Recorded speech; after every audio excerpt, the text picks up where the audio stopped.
Hi, it's Corey Earhart here again with Martin Deerline Product Support. Today we're just going to run through some optimization tips and some adjustments to get your combine ready for this harvest. Starting at the front of the combine here, we want to make sure we're always checking our feeder chain adjustment here. Make sure we're checking that every 2 to 3 days. Make sure it's in check.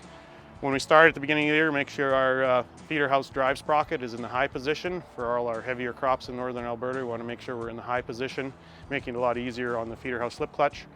And then the other thing is we want to make sure our feed accelerator belt is in the high position for most of the crops in this area. Some exceptions are some dry canola, maybe some dry peas, you want to put it down in the slower position.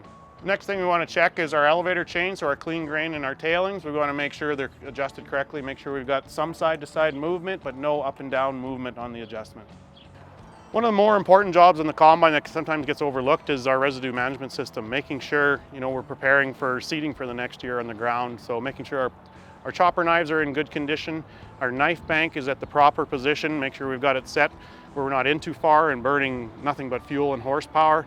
Make sure it's set at the optimum position, and then obviously our spread pattern too. We want to make sure we're spreading to our maximum footage and not overlapping.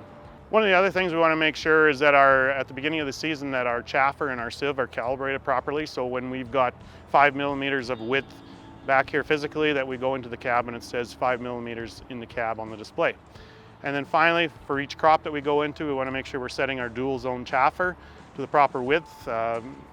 Rule of thumb, 5 millimeters on wheat, 3 on canola, and up to 10 millimeters on peas. For any questions on this or any other optimization tips, please call your local Martin Deerline store.